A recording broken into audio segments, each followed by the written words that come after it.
Este pez tan feo y fascinante es un rape.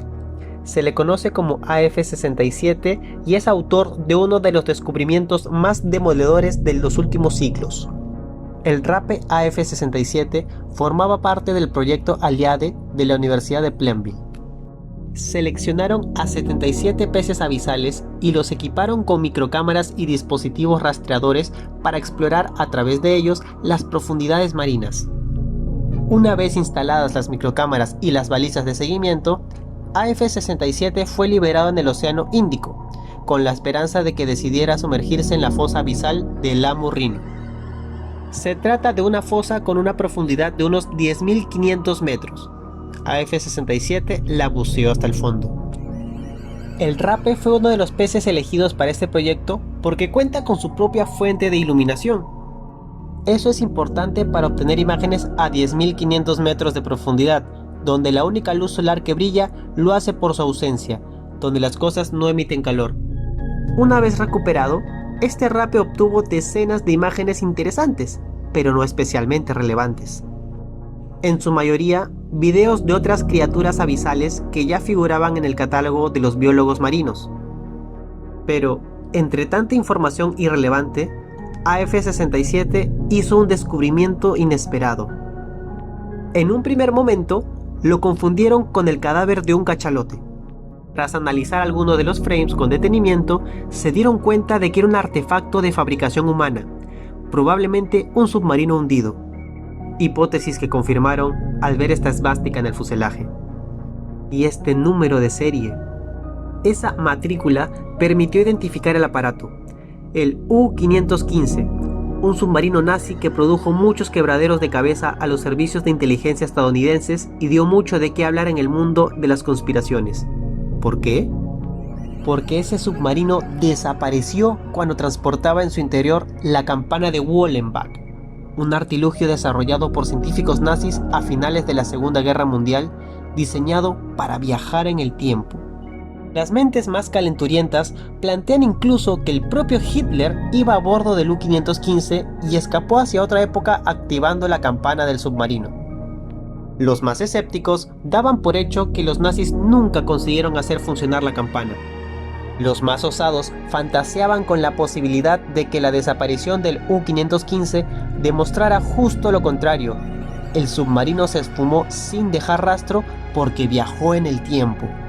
Como pueden imaginar, el hallazgo de este submarino por parte del rape AF-67 significó un jarro de agua fría para quienes apostaban por la teoría del viaje en el tiempo.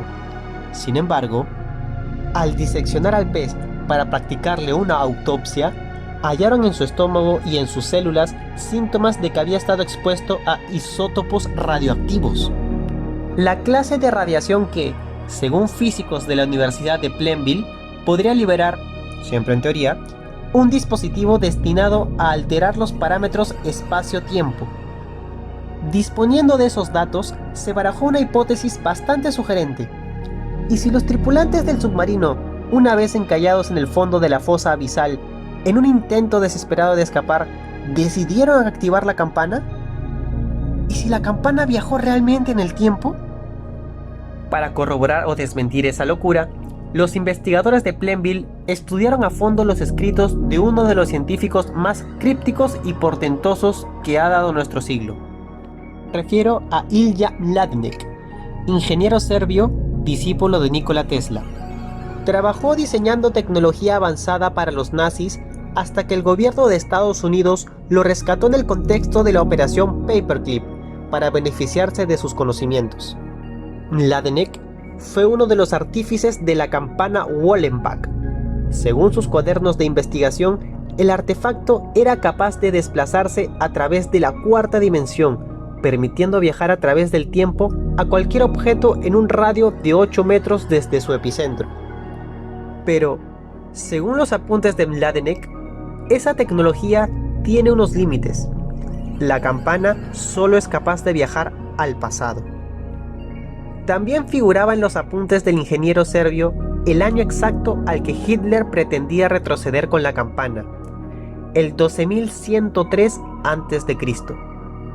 Esto, en un principio, hizo que los investigadores de Plainville descartasen la idea de que el U-515 hubiese viajado en el tiempo. ¿Por qué?